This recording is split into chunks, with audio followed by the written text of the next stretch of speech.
तो जब सुखदेव गोस्वामी रास क्रीड़ा का वर्णन कर रहे थे, तो उस समय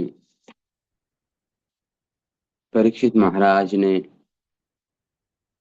क्योंकि वहां पे कुछ अभक्त ज्ञानी योगी भी बैठे थे, तो उनके मुख पर कुछ संशय के चिन्ह दिखाई दिए परीक्षित महाराज को। तो उन्होंने एक प्रश्न पूछ लिया सुखदेव गोस्वामी से। श्री परीक्षित वाच, संस्थापनाय धर्मस्य प्रशम इतरस्य च अवतीर्णो हि भगवान् अंशेन जगतीश्वरः स कथं धर्म सेतूनां वक्ता कर्ताभिरक्षिता। कि भगवान तो धर्म की संस्थापना करने आए हैं, और प्रशम मतलब इतरस्य, जो दूसरे धर्म हैं, जो अवैदिक धर्म हैं, जिनका जिनका अ, जो वेदों से नहीं जिनका जन्म हुआ, या वेद के ही कुछ उपशाखाएं, जिनका मूल फाउंडेशन, मूल जिनका वेद नहीं है, उनका शमन करने के लिए भगवान आए हैं। हम्म, अवतीर्णों ही भगवान अपने अंशों के साथ आए हैं, बलदेव जी और अनेक अंश, अंश के साथ भगवान। भगवान अंशी जगत ईश्वर है, जो जगत के ईश्वर हैं। तो आए हैं भगवान इस कार्य के लिए। सकथम धर्म सेतु नाम, और धर्म के सेतु को बांधने के लिए आए हैं। मतलब लोक धर्म, वेद धर्म, वर्णाश्रम धर्म, जो भी अनेक प्रकार के धर्म हैं, उनके सेतु हैं भगवान। वक्ता कर्ता अभिरक्षिता, और वक्ता है धर्म के। आ, वेद्यम वास्तवम वस्तु शिवदम, वास्तविक धर्म की संस्थापना करने, और वेदों के धर्म के वक्ता हैं भगवान। वक्ता कर्ता, वक्ता कर्ता अभिरक्षिता, और फिर उस वक्ता हैं और उस धर्म को संस्थापना करते हैं, और फिर अभिरक्षिता है, उसका संरक्षण भी करते हैं उस धर्म का। ताकि वेदों के द्वारा जो दिया हुआ है, ये परम धर्म है, जिसका संबंध आत्मा से है, उसकी रक्षा हो पाए। ताकि कुछ जीवात्माएं जो इस धर्म पर चलने के लिए इच्छुक हैं, उनको ये धर्म का रास्ता मिल पाए। तो कर्ता अभिरक्षिता, तो ये कह रहे हैं प्रतिपम, लेकिन भगवान तो प्रतिपम मतलब विरुद्ध आचरण कर रहे हैं। जो धर्म की संस्थापना, जो वक्ता थे जिस धर्म के, उसके तो विरुद्ध जा रहे हैं भगवान। हम देख रहे हैं प्रतिपम आचरत ब्राह्मण, हे ब्राह्मण, हे ब्राह्मणों में श्रेष्ठ, हे सुखदेव गोस्वामी, परदार अभिमर्शनम, भगवान पराई स्त्रियों का स्पर्श कर रहे हैं। परदार, अन्यों की पत्नियों का स्पर्श कर रहे हैं भगवान। तो ये तो अधर्म हो गया। तो परीक्षित महाराज ने ये प्रश्न पूछ लिया। इस पर इन तीन श्लोक, दो श्लोक हमने पढ़े। तो अगर कहें भगवान, फिर एक और प्रश्न होता है इसी प्रश्न में। आप्त कामो यदुपति कृतवान वै जुगुप्सितम किम अभिप्राय एतन्नः संशय छिंदी सुब्रत। वो कह रहे हैं भगवान आप्त काम है, सारी इच्छाएं पूर्ण है भगवान की। ऐसी कोई इच्छा नहीं जो भगवान की पूर्ण ना हो, सारी इच्छाएं पूर्ण है। वो यदुपति, यदुकुल में यदु महाराज, जो ययाति के पुत्र थे, ययाति ने अपने इंद्रिय तृप्ति के कारण, ययाति शर्मिष्ठा से विवाह हुआ ययाति का, जो शुक्राचार्य की पुत्री थी शर्मिष्ठा। और जब संग किया शर्मिष्ठा का तो बूढ़ा हो गया ययाति, बूढ़ा हो गया शुक्राचार्य के शाप से। लेकिन एक रहा, एक इस बूढ़ेपन से मुक्ति पाने के लिए एक रास्ता बतलाया शुक्राचार्य ने कि अगर कोई तुम्हारा पुत्र तुम्हें अपनी जवानी दे दे या अपनी युवावस्था दे दे तो तुम पुनः युवा हो जाओगे। तो अपने सारे पुत्रों से पूछा ययाति महाराज ने कि कोई मुझे अपना अपनी अपनी युवा अवस्था दे दे। सबने मना कर दिया। अब यदु महाराज, यदु उनके एक पुत्र थे, उनसे पूछा तो उन्होंने कहा कि पिताजी मैं दे देता अपनी युवा अवस्था, लेकिन आप तो मेरी युवा अवस्था को अधार्मिक कार्य में लगाओगे, इंद्रिय तृप्ति में ही लगा दोगे, तो इसलिए मैं अपनी युवा अवस्था नहीं देना चाहता आपको। उन्होंने भी मना, यदु महाराज ने। तो यदु महाराज आगे चल के बहुत बड़े राजा हुए, धार्मिक राजा हुए, धर्म पे चलने वाले राजा हुए। तो यदु जो डायनेस्टी है, यदु कुल है, वो बड़ा ही प्रसिद्ध है अपने धर्म संस्थापना के लिए, धर्म के मार्ग पर चलने के लिए। तो इसलिए यहाँ पे यदुपति करके भगवान को पुकार रहे हैं, संबोधित कर रहे हैं। भगवान तो यदुकुल में जन्म लिया है भगवान ने तो। और आप तो काम है भगवान, पूर्ण रूप से सारी इच्छाएं पूर्ण है भगवान की। कृतवान वही जुगुप्सितम। लेकिन भगवान ने इतने जुगुप्सित कार्य कैसे किया, इतना निंदनीय कार्य क्यों किया, क्यों किया? हाँ। और किम अभिप्राय एतत् न संशय छिंदी सुब्रत। अगर कहो कि भाई यदु कुल में जन्म मिला है, सारी इच्छाएं पूर्ण हैं, फिर भी किया भगवान ने, तो अगर किया भी, चलो अगर किया भी अधार्मिक कार्य, तो उनका अभिप्राय क्या था, कि क्या लक्ष्य लेकर ये अधार्मिक कार्य किया? किम अभिप्राय, क्या अभिप्राय था भगवान का? एतद में संशय, इस संशय को छिंद करो। छिंदे मतलब मिटाइए हमारे इस संशय को। इस प्रकार ये प्रश्न था। 3 श्लोकों में ये प्रश्न पूछा परीक्षित महाराज ने। हमारे आचार्य जन लिखते हैं इन श्लोकों पर, जीव गोस्वामी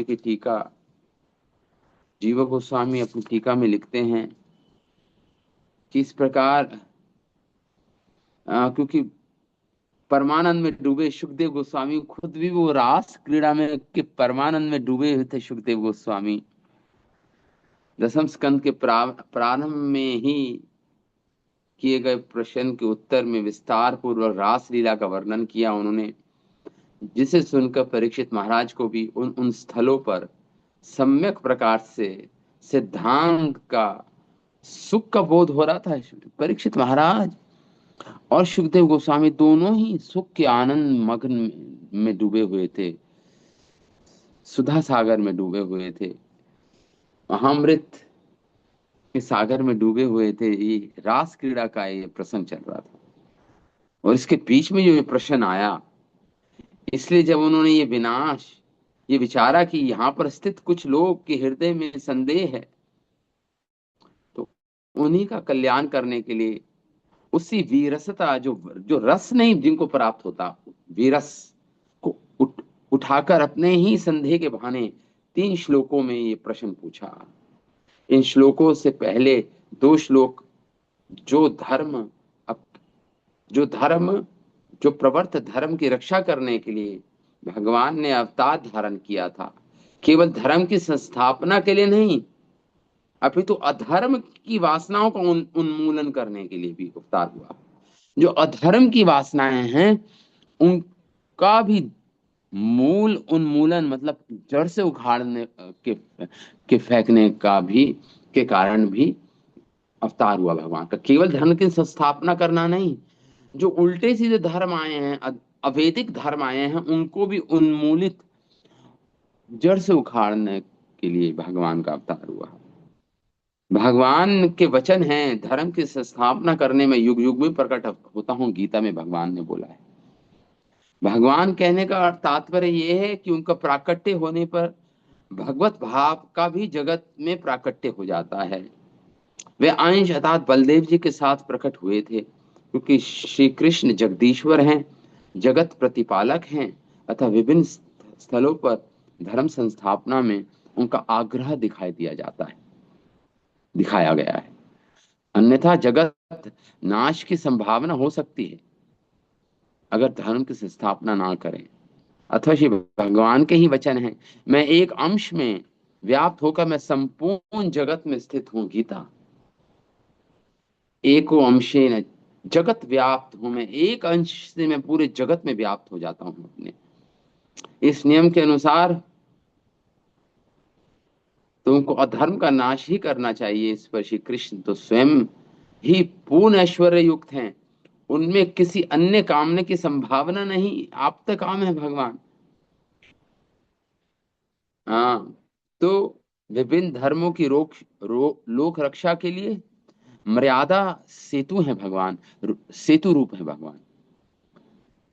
धर्म में भी वेद द्वारा आदिष्ट जो वचन है, वेद वचन जो हैं, उसके सेतु रूप है भगवान। ऐसे वैदिक आदेशों से कि जगदीश्वर ही वक्ता भी हैं भगवान, और ये वो कर्ता भी हैं। अन्यथा वाक्य व्यवहार में संगति ना होने के कारण उनके वचन लोग द्वारा स्वीकृत नहीं होंगे। अब भगवान के जो वाक्य हैं, जो वैदिक वाक्य हैं, और जो भगवान का व्यवहार है, जो आचरण है, अगर उसमें संगति ना हो, कोहरेंस ना हो, तो फिर धर्म की रक्षा नहीं हो पाएगी। अर्थात धर्म के विरोधी का वध कर कर धर्म का अनेक प्रकार से संवर्धन करते हुए भगवान उसके पालक हैं। उस उसने परदार संग, भगवान ने परदार मतलब पराई स्त्री संग रूपी अधर्म का आचरण क्यों किया, जो धर्म की मर्यादा के बिल्कुल उल्टा है, प्रतिपम। यह तो धर्म संस्थापना आदि के प्रतिकूल व्यवहार हो गया। हे ब्राह्मण, आप तो साक्षात वेद मूर्ति हैं सुखदेव गोस्वामी। यदि जगदीश्वर ने विपरीत आचरण किया तो वह वेद का अतिक्रमण होने के कारण आप जैसे विप्र कुल का भी अतिक्रमण हो जाएगा। विप्र कुल मतलब ब्राह्मण कुल का भी, आप जैसे जो ब्राह्मण कुल में हुए हैं उनका भी अतिक्रमण हो जाएगा। वेदों की जो लक्ष्मण रेखा है, जो मर्यादा है, उसका भी अतिक्रमण हो जाएगा। श्री कृष्ण तो ब्राह्मणों के देवता हैं। ब्रह्मण्य देवाय गो ब्राह्मण हिताय च। विप्र कुल का अतिक्रमण करने के लिए सर्वदा अयोग्य है भगवान। इस पर यदि सुखदेव गोस्वामी कहें, हे परीक्षित, ईश्वर की ऐसी चेष्टाओं के अंतरंग कारण को मैं जीव कैसे जान सकता हूँ। मानो सुखदेव गोस्वामी का ये, परीक्षित, मैं भगवान की अभिप्राय को, मैं उनकी चेष्टा को कैसे जान सकता हूँ। मैं तो एक साधारण सा जीव हूँ, वो ईश्वर है, जगत ईश्वर है। इसे जगत ईश्वर करके पुकारा इस श्लोक में। और क्यों, उसकी रक्षा ही की। प्रमाण रूप श्री कृष्ण के ही ये वचन है, हे गोपियों, मैं परोक्ष होकर भी, मतलब अदृश्य होकर भी तुम्हारी सेवा, तुम्हारा भजन करते हुए तुमसे छिप गया था। इससे सिद्ध है कि श्री कृष्ण ने बार बार कहा है कि मैं एकांत में भी परदाराओं का भजन मैंने किया है, मतलब सेवा का भावना, भगवान की जो भजन किया है। साक्षात रमण करने के कारण वे अधर्म आचरण भी कर रहे हैं, और पुनः पुनः आचरण के कारण अधर्म की सर्वथा रक्षा भी कर रहे हैं। तो अधर्म का आचरण भी कर रहे हैं और अधर्म की रक्षा भी कर रहे हैं भगवान। उनके इन्हीं कार्यों का अनुकरण करते हुए लोक में अधर्म की प्रवृत्ति संभव हो जाएगी। आने वाली पीढ़ियां अधर्म पर चलेंगी भगवान का आचरण देके। यत यत आचरति श्रेष्ठ, गीता बोलती है जैसे जैसे श्रेष्ठ लोग किसी समाज में आचरण करते हैं, साधारण लोग तो केवल उसकी अनुवृत्ति करते हैं, उस पर चलते हैं। ऐसा करने से तो स्वयं अधर्म करने वालों की तुलना में श्री कृष्ण को और अधिक दोष का कारण उपस्थित हो जाएगा, अथवा ये बात स्वयं ही सिद्ध हो जाएगी कि कृष्ण के धर्म का पूर्णतः नाश किया, कृष्ण ने धर्म का पूर्णतः नाश किया, अतः अधर्म की संस्थापना की।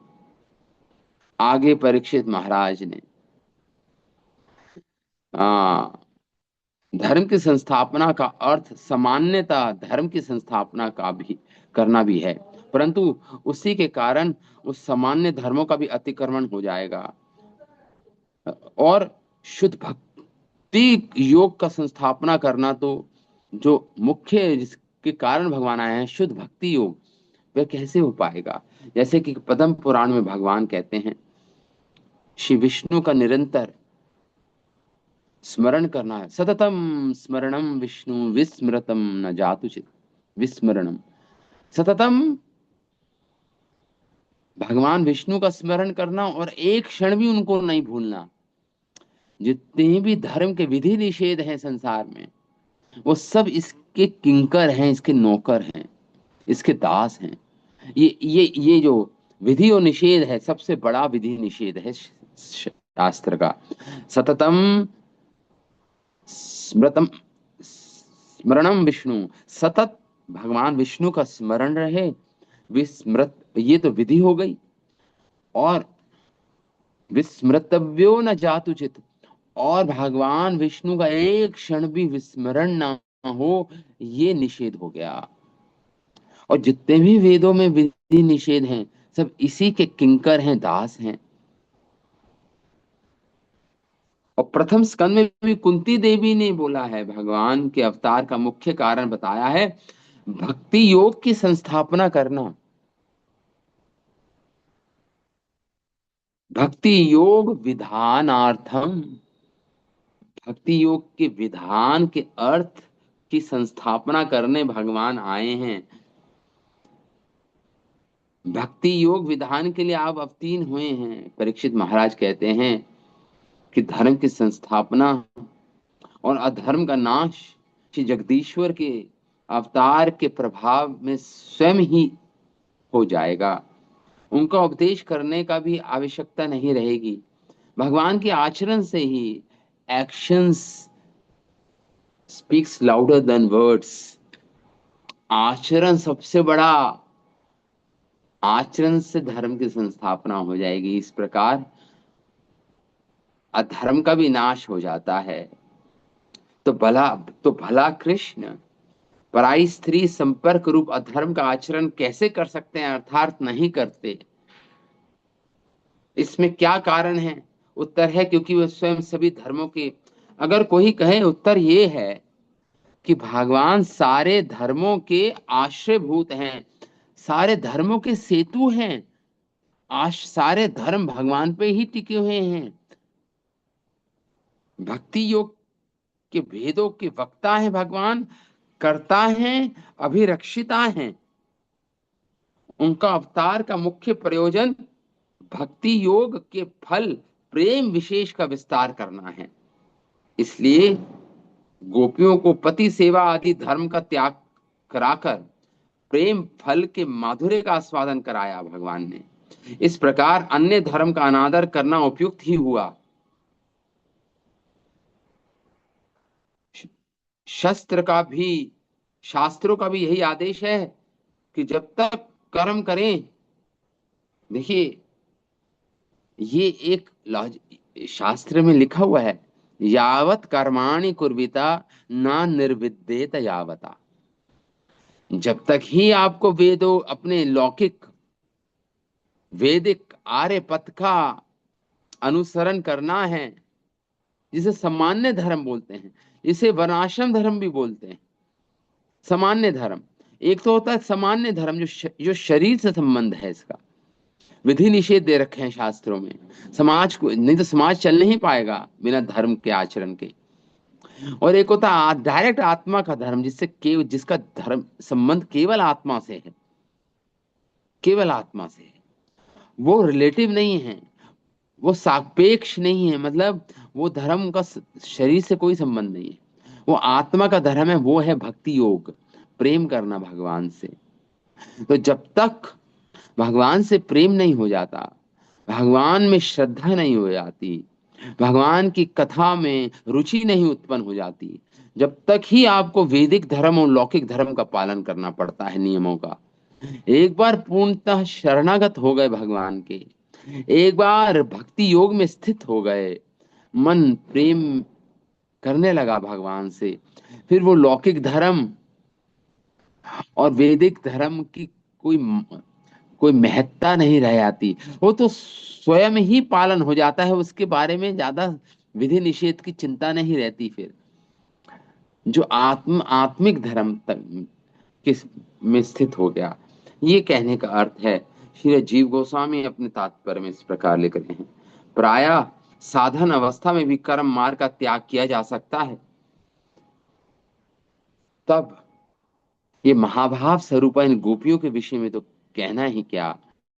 अथवा क्योंकि वे श्री कृष्ण भगवान जगदीश्वर हैं, ये बात भी उनके द्वारा किए गए विपरीत धर्माचरण में कारण है, क्योंकि वे सर्वांशी हैं, अंतर्यामी हैं, इसलिए विपरीत आचरण कर सकते हैं। अगर कोई ये सिद्धांत जोड़े, अरे वो भगवान हैं, जगदीश्वर हैं, तो जो उनके बनाए हुए धर्म हैं, जो विधि निषेध है, उनका भगवान क्यों नहीं उल्लंघन कर सकते? वो तो उन्होंने बनाए हैं, उन्होंने बनाए हैं, क्योंकि उनका आत्मा स्वरूप में ही। अथवा परदार का अर्थ होगा परम शक्ति रूपा सुय रमणीगण। ये ऐसी स्त्रियों के साथ किया गया विहार कैसे विपरीत आचरण हो सकता है? और वो स्वयं रूपा है, उनकी शक्तियां हैं वो गोपियां। परदार का अर्थ होता है परम शक्ति रूपा, अपनी ही रमणीगण। श्री कृष्ण तो यदुपति कहलाते हैं। यदि उन्होंने ऐसा अनुचित कार्य का आचरण किया होता, तो परम धार्मिक यादवों के पति नहीं हो सकते थे भगवान। तो हमारे हृदय में केवल इसी विषय को लेकर संदेह है, कोई अन्य संदेह नहीं है। नहा में बहुवचन, मतलब बहुवचन में बोल रहे हैं परीक्षित महाराज। ये संदेह सब काफी लोगों के हैं। एक ओर तो श्री कृष्ण सिर के मुकुट के समान परम उत्तम चरित्र प्राप्त हैं, और दूसरी ओर शास्त्र विरुद्ध ये आचरण है।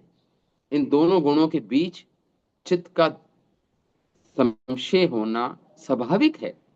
आप तो सुव्रत हैं, सुव्रत मतलब अपने व्रत में स्थित हैं, ब्रह्मचार्य में निष्ठ हैं। यदि आप जैसे लोगों में किसी भी व्यक्ति को विरुद्ध आचरण दिखाई देता है, तो निश्चित रूप से निंदनीय ही कहलाएगा। अथवा ये सदाचार निष्ठ सुव्रत आप जैसे ब्राह्मण और महाभागवत, यदि आपने संदेह निवारण नहीं किया, तो सदाचार के धर्म का लोप हो जाएगा संत। तो आपको तो इस संशय का निवारण करना ही है सुखदेव गोस्वामी महाराज। हे गुरुदेव, इस प्रकार भक्त कृपावश कभी भी धर्म का अतिक्रमण भी कर सकते हैं, कर सकते हैं। उन्होंने कौन सा निंदनीय कार्य किया है? अर्थात कोई भी ऐसा कार्य नहीं किया, किंतु भक्ति वर्ग द्वारा अभिष्ट आदरणीय कार्यों को ही करते हैं। ऐसा किस लिए? उत्तर है क्योंकि भगवान आप्त काम है, सारी इच्छाएं पूर्ण है भगवान की। अर्थात उन्होंने रास क्रीड़ा आदि के द्वारा निज प्रेम भक्ति विस्तार के लिए उस वह भगवान का मनोरथ है को धारण किया है भगवान ने। उनकी प्रेम भक्ति सर्व साध्यों में सर्वश्रेष्ठ है, ये भगवान ने संस्थापना, इस धर्म की संस्थापना की है, क्योंकि भक्ति सर्व साध्यों में सर्वश्रेष्ठ है। वे निंदित वस्तु का आचरण ना कर प्रत्युत आचरण में साधु भक्तों को संतोष प्रदान करते हुए प्रेम भक्ति का प्रवर्तन करते हैं। तथापि हमारे इस संशय को आप दूर करें, ऐसा कहते हुए अंजलि बांधकर अपने हाथों को हिलाते हुए प्रार्थना की। परीक्षित की ये चेष्टा वहां स्थित कृष्ण लीला में संदेह करने वाले एक वर्ग के अभिप्राय से थी। एक वर्ग ऐसा भी था जिनको संदेह था, परंतु वह भी विनय युक्त ही थी। इस प्रकार वहां पर कुछ लोग शास्त्र के अर्थ के तत्व को जानने वाले भी थे। ऐसे भक्ति परायण श्रेष्ठ रस से अभिषिक्त जनों को इस प्रेम भक्ति रस में भगवत रास क्रीड़ा में कोई संशय नहीं था। जो इस रस तत्व को जानते थे, रस की साइंस को जानते थे, उनको कोई संशय नहीं था। वो तो बड़े ही आनंद में वाह भाव विभोर होकर रास क्रीड़ा का वर्णन सुन रहे थे सुखदेव गोस्वामी के मुख से। परंतु जो लोग सावधान नहीं थे, वहां पे ऐसे भी श्रोता वर्ग थे। कुछ लोगों के हित में के लिए मैं ये पूछ रहा हूं, ये संदेह मेरा अपना नहीं है परीक्षित महाराज। इसलिए जैसे उन्हें अभय की प्राप्ति हो, उस भय प्रदान न करते हुए उनके संदेह की श्रृंखला को तोड़ दीजिए सुखदेव। हे सुव्रत, आप तो भक्ति में ही एक निष्ठ हैं, तो कृपया इस संशय का उत्तर दीजिए। तो इस प्रकार ये जीव गोस्वामी की टीका है इन तीन प्रश्नों पर। तीन श्लोकों में जो प्रश्न पूछा है परीक्षित महाराज ने, तो इसलिए माना कि आप परमेश्वर हैं, कोई कहे वो तो परमेश्वर हैं, माना कि आप परमेश्वर हैं,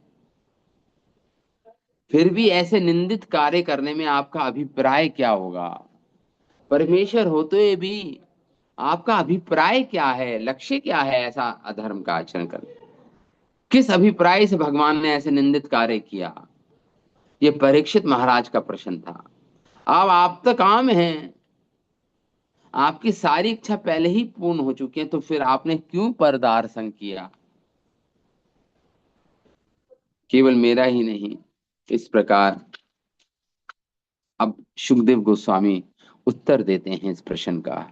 तीन श्लोकों में जो प्रश्न उठाया है परीक्षित महाराज ने, ऑन बिहाफ ऑफ ऑल, कुछ एक ऐसा वर्ग वहां पे बैठा था साधुओं का, संतों का। अब इसका उत्तर देंगे सुखदेव गोस्वामी बहुत ही गहरा गंभीर अर्थ है इन उत्तरों का। अलग अलग सिद्धांत स्थापित करेंगे इन उत्तरों से। सुखदेव गोस्वामी वाचा, सुखदेव गोस्वामी बोले, धर्माव्यतिक्रमो दृष्टा ईश्वराणां च साहसम् तेजस्वी तेजीयसां न दोषाय वहने सर्वभुजो यथा। अब सुखदेव गोस्वामी कहते हैं, परीक्षित सुनो इसका उत्तर क्या है। कहते हैं, सर्व व्यतिक्रमो दृष्टा ईश्वराणाम च साहसम।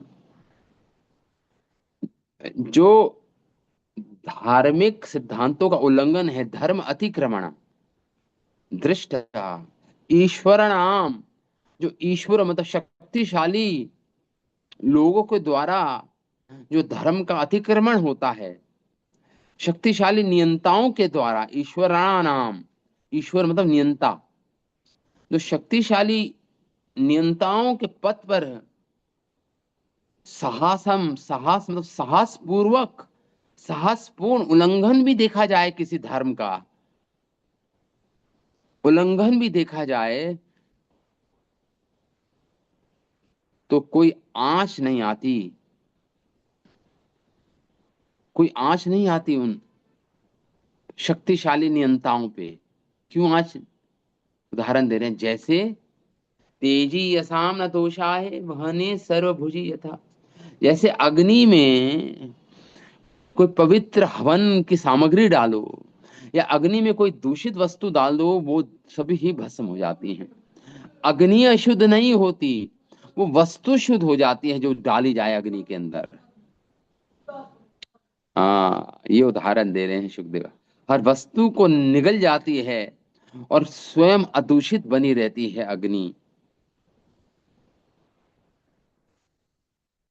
हाँ, जैसे ब्रह्मा, इंद्र, सोम, विश्वामित्र इत्यादि का उदाहरण देते हैं।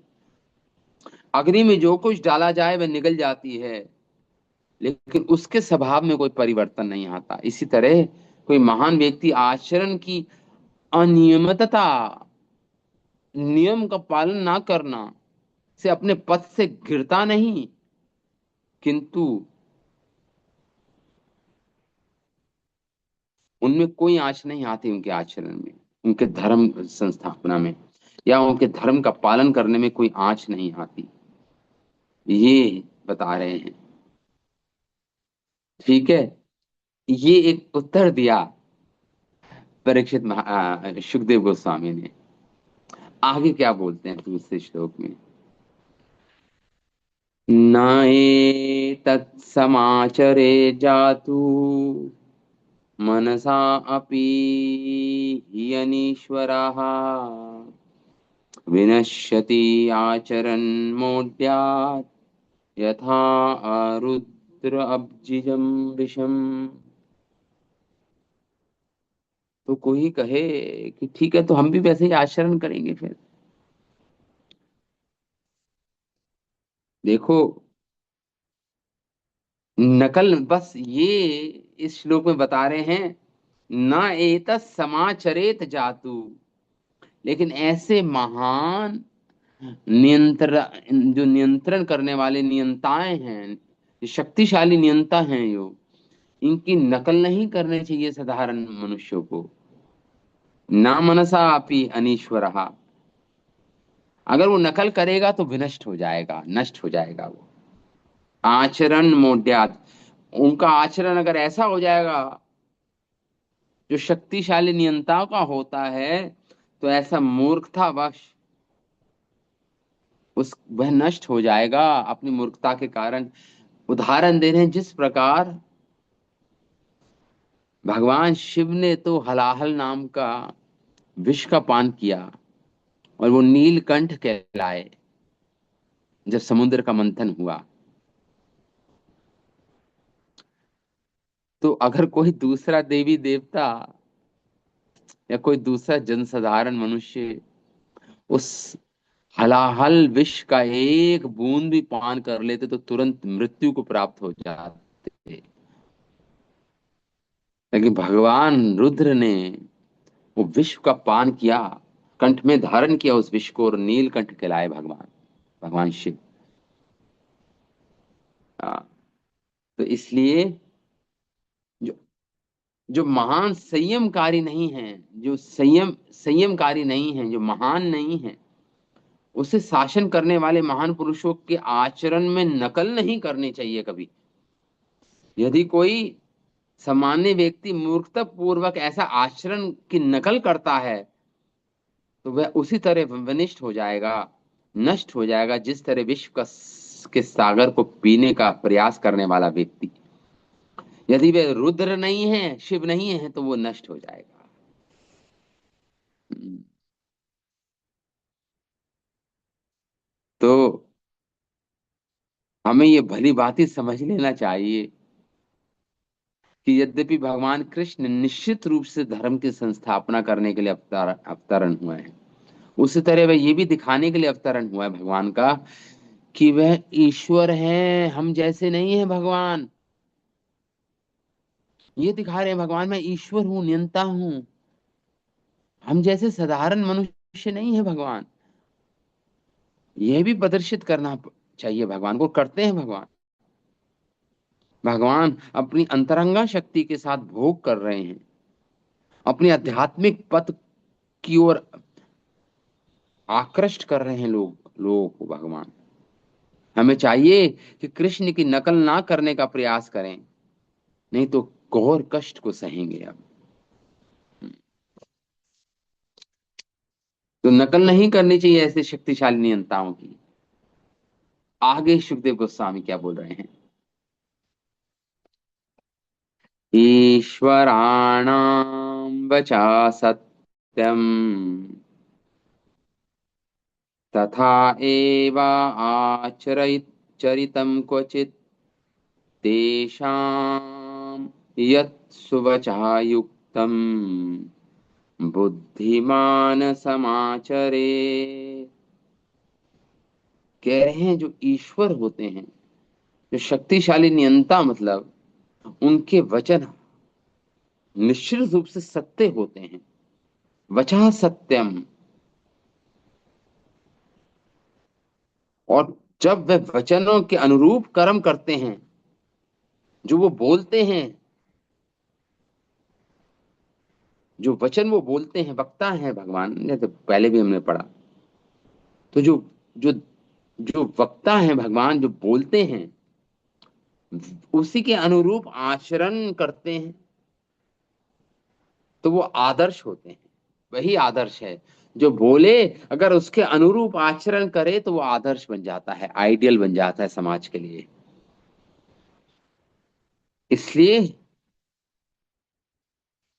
जो बुद्धिमान है, उसको चाहिए कि उन आदेशों को पूरा करे। हम्म। तो प्रभु, यहाँ पे जो ईश्वराणाम बोला है, इसका अर्थ है प्रभु, स्वामी, शासक, समर्थ।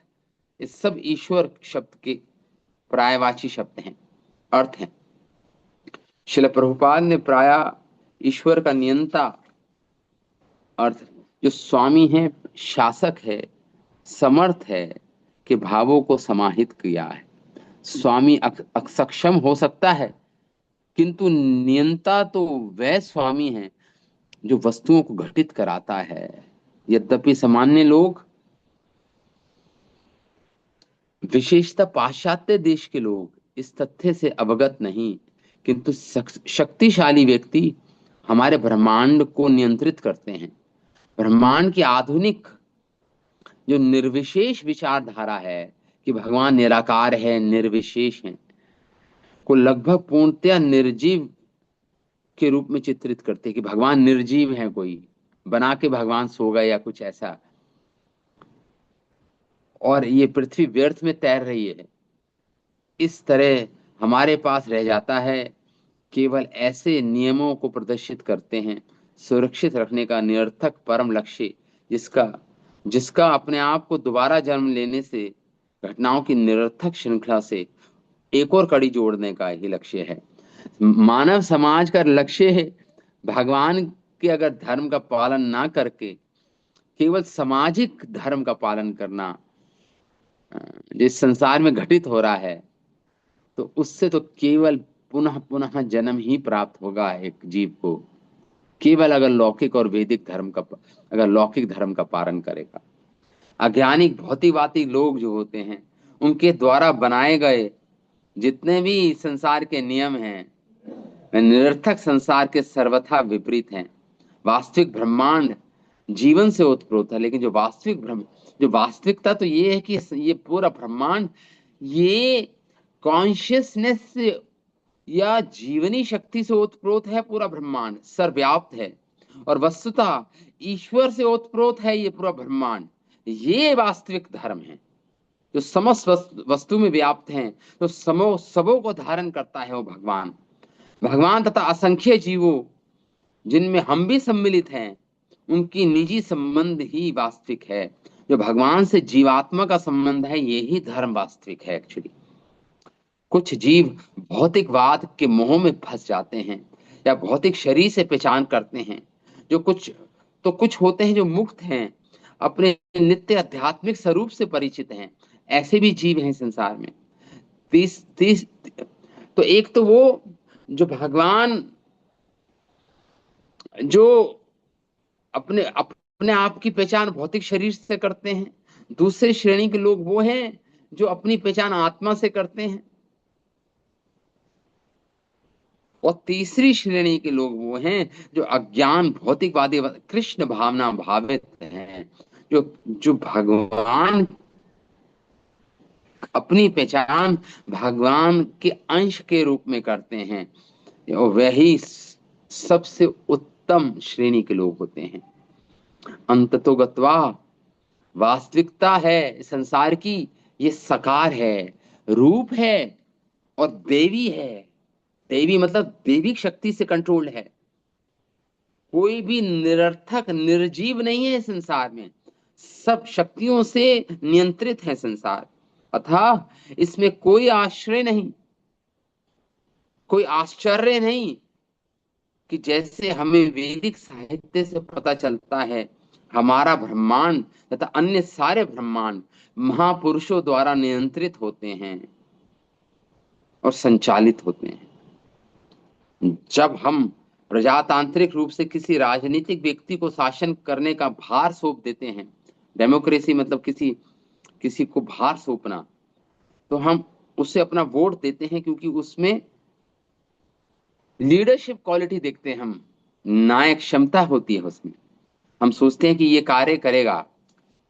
दूसरे शब्दों में, जब कोई व्यक्ति शासन करने की शक्ति अर्जित कर लेता है, तो हम उसको अपना वोट दे देते हैं ना। संसार में देखा गया है, हमारे वोट से वह नेता नहीं बनता, अभी तो इस तरह उसमें किसी अन्य स्रोत की शक्ति आते देखने पर भी ही नेता मानते हैं। इस प्रकार जैसा गीता में 10वें अध्याय में कहा गया है, भगवान बतलाते हैं कि यदि किसी व्यक्ति में असामान्य शक्ति कोई देखता है, क्षमता देखता है, सत्ता प्रकट हो अवश्य ही साक्षात, वह भगवान कह रहे हैं भगवत गीता में, या सत्ता प्रकट हो तो समझ लेना चाहिए कि साक्षात भगवान द्वारा वह शक्ति प्रदत्त है, उसको शक्ति मिली है भगवान के द्वारा।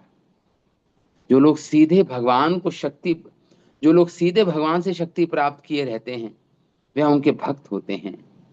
इस तरह सारे विश्व में उनकी शक्ति तथा प्रभाव से अच्छाई फैल जाती है।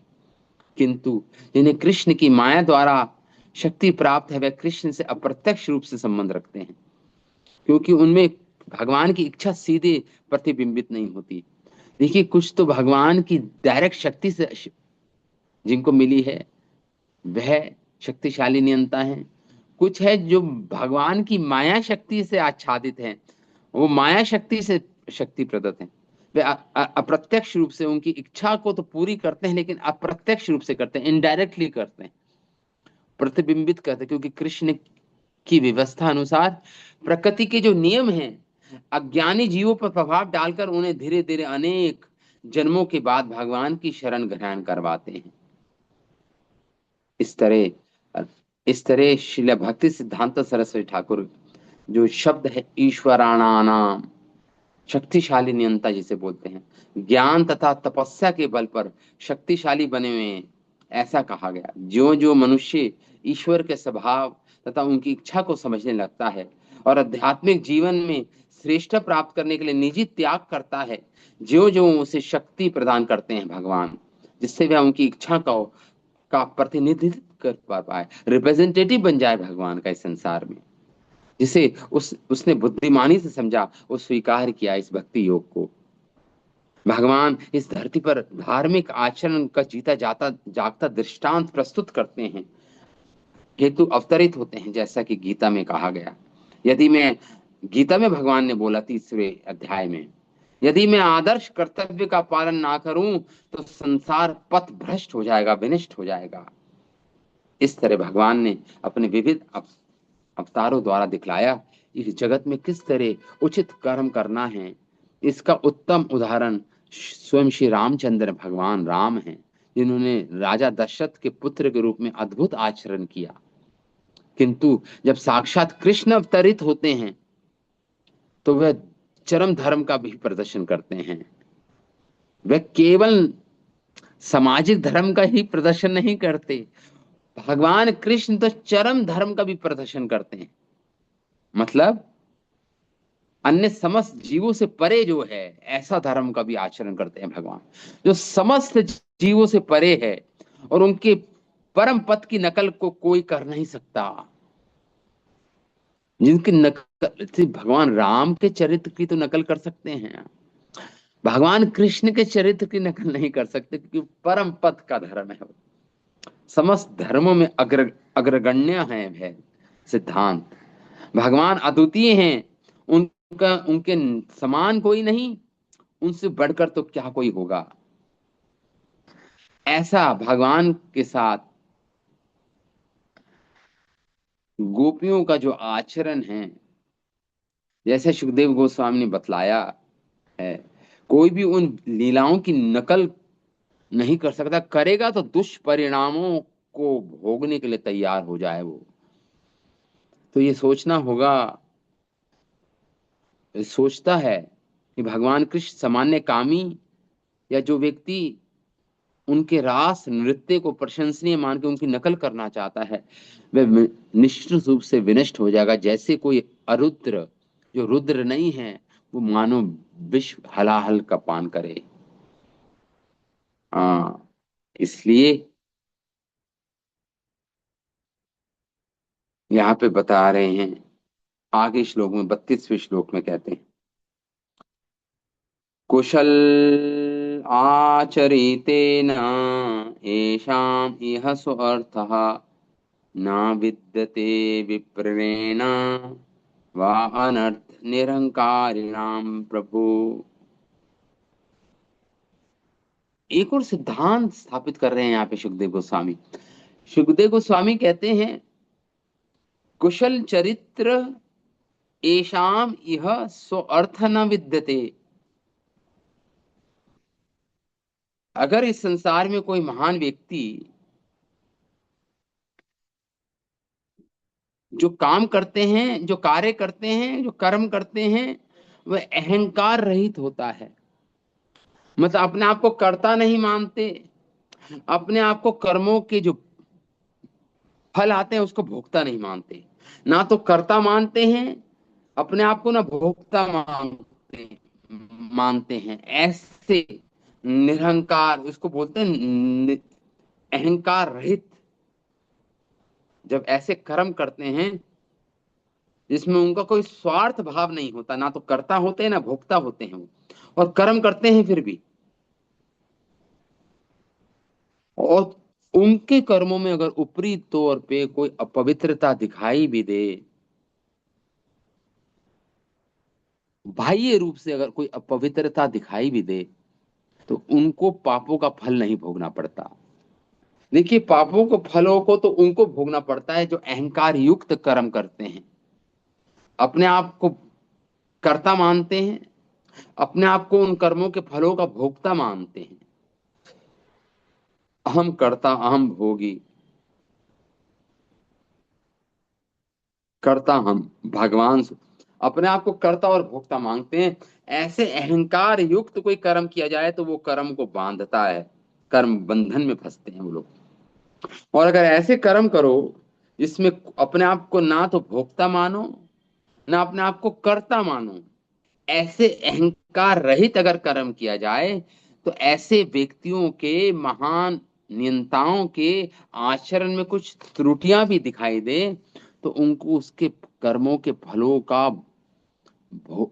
कर्म के फलों का जो फल है उसको भोगना नहीं पड़ता।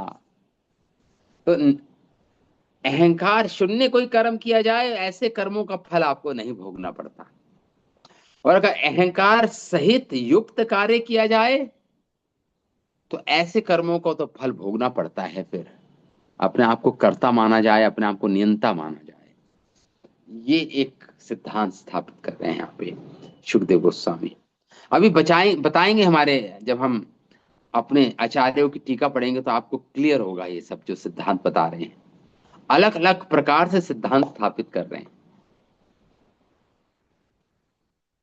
किम, आगे बोल रहे हैं सुखदेव गोस्वामी, किम उत अखिल सत्वानां त्रियंच मृत्य दिवोकसाम इशतु च ईश्वत इश इशित्व्यानाम कुशल अकुशल अन्वय। हम्म। तो यहाँ पे कह रहे हैं, भगवान किम अति अखिल सत्वानाम त्रियंच मृत्य दिवोकसाम। भगवान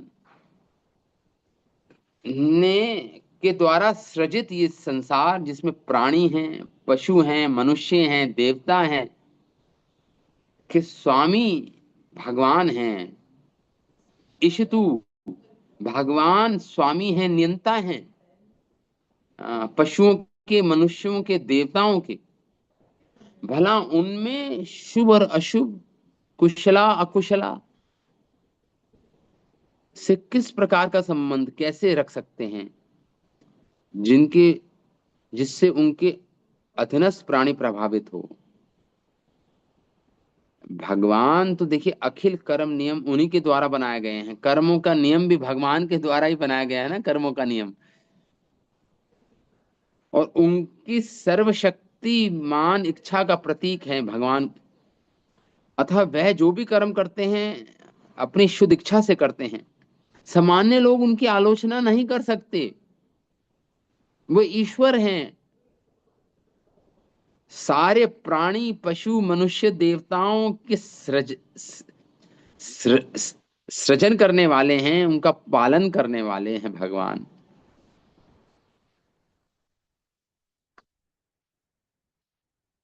हम्म।